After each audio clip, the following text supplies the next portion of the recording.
As the sequel to quite possibly one of the biggest animated films of all time, Frozen 2 had a lot to live up to, and for the most part, it succeeded. The music was great, the storyline gripping, and of course, it had just as much heart as you would expect from a Frozen film. And while it didn't set the world on fire quite like its predecessor did, it has its fans. And said fans are eagerly awaiting the film's home media and digital release. Just recently, we got word of when we can expect the digital releases as well as the Blu-ray version to hit store shelves. In addition to that, we got word on the sort of bonus features we can look forward to being packed alongside the film, which will include some pretty juicy looking deleted scenes. Deleted scenes which might just shake up our very understanding of the film as a whole. And since we've been hearing about these deleted scenes in interviews from the cast and crew for a while now, being able to finally see them and what sort of stuff went down in them is kind of exciting. Plus, there are a few deleted songs. Yeah, you heard me. Entirely deleted songs. Who doesn't want some more music from a Disney animated musical? I know I do. So sit back, grab your favorite beverage, and cuddle your reindeer as we here at ScreenRant take a look at the bonus features and deleted scenes that we can expect from the Frozen 2 home media release. Let's dive right into it.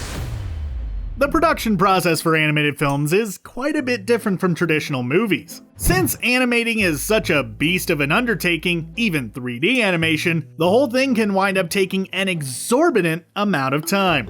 That's largely why Frozen 2 came out 6 years after the original film, instead of only a year or two like we would see from more traditional hits. And over the course of Frozen 2's multi-year production cycle, apparently there were a lot of changes to the film, which probably just made it take even longer. And these changes led to a lot of material getting left on the cutting room floor.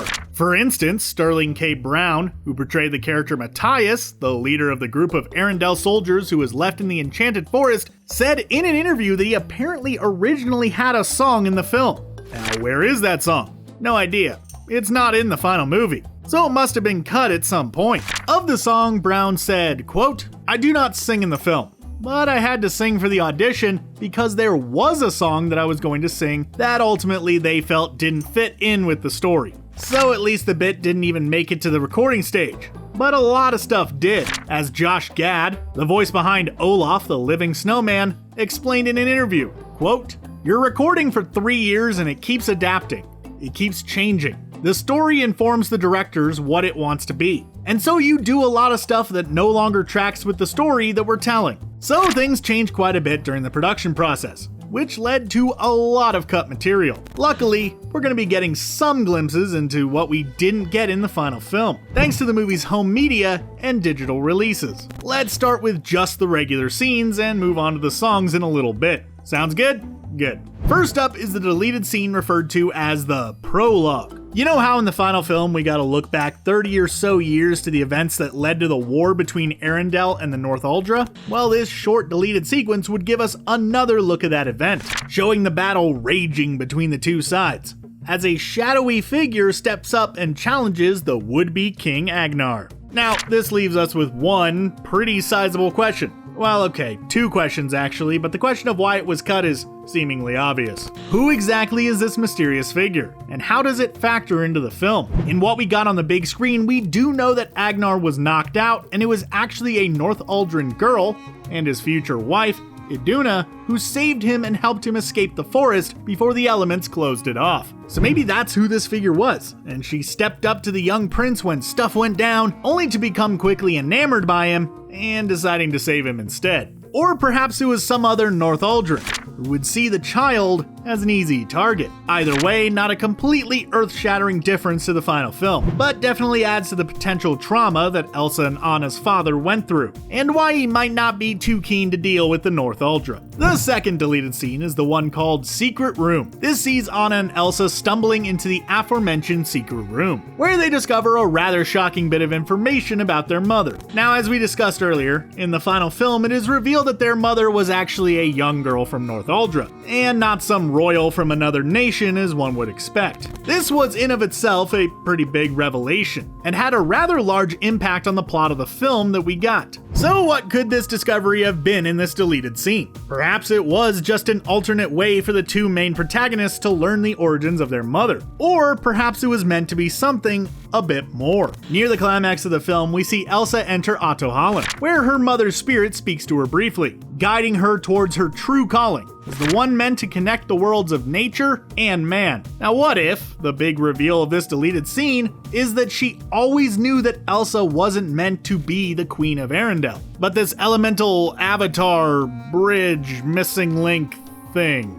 It would have gone a long way towards changing the course of the film, as it might have made the separation of Elsa and Anna a bit more consensual, with Anna agreeing that Elsa should go to Otto Holland on her own, as opposed to being pushed away by her sister, which would have admittedly affected Anna's personal character arc quite a bit. The third deleted scene is called Elsa's Dream, which sees Anna taking a quote-unquote playful glimpse into Elsa's dream, which turns pretty bleak pretty quickly. Look, throughout Frozen 2, despite seeming like everything should be just peachy for her, Elsa is deeply troubled. She feels unfulfilled. Even though she is the queen, she feels like she is meant to be doing something else. As such, she isn't sitting real well mentally. We actually did an entire video about the mental health issues raised by Frozen 2, which you can check out if you want to dive just a bit deeper into this idea. Link for that is in the description. So perhaps diving into Elsa's mind isn't exactly the best idea right now, and it seems that Anna might have learned this the hard way. This would have probably just made her even more determined to stick by her sister, which was largely Anna's entire motivation for the vast majority of the film already. So it's a bit understandable why this moment might have been cut.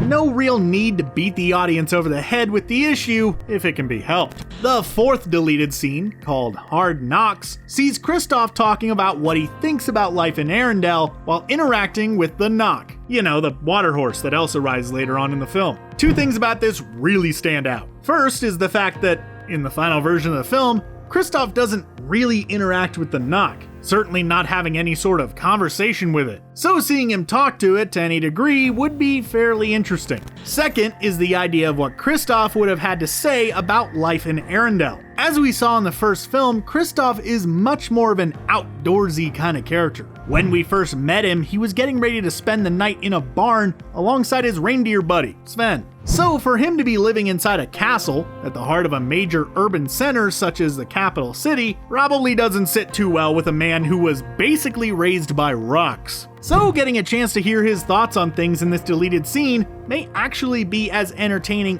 and enlightening as anything else in the film involving his character. And the final non-song deleted scene that's gonna be included with the home media and digital release of Frozen 2 is the scene called A Place of Our Own. This one is definitely an interesting one, as it raises a rather intriguing question. See, with Elsa being the oldest child, it was pretty much a given that she would go on to take the throne of Arendelle. However, at the end of the film, Elsa winds up abdicating the throne, and Anna becomes the queen. Now naturally, Anna might not be overly excited about this prospect, especially if she felt that the people of Arendelle, and even her own parents, might not have had the most faith in her. In this deleted scene, Elsa, apparently via her magic, helps Anna get over these feelings by showing that their parents did believe in her. Now this explains something that was pretty much just glossed over in the final film, as Anna becoming queen happens relatively quickly. It wouldn't have necessarily introduced any major changes to the plot of the film,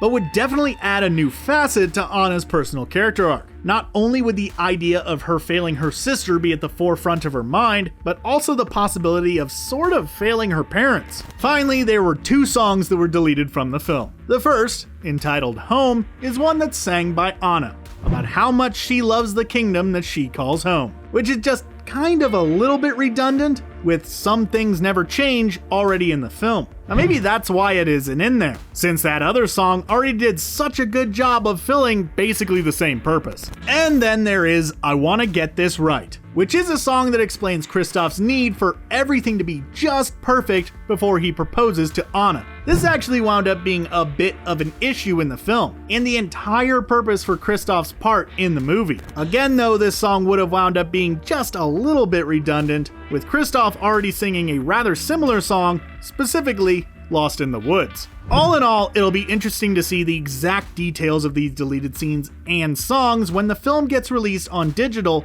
on February 11th and home media on February 25th. So what do you think of the deleted scenes that we are getting with the official release of Frozen 2? Are you looking forward to hearing the deleted songs properly? Let us know your thoughts down in the comments below, and while you're down there, why not consider subscribing to ScreenRant for more awesome videos just like this one. Thanks for watching, and I hope to see you at the movies.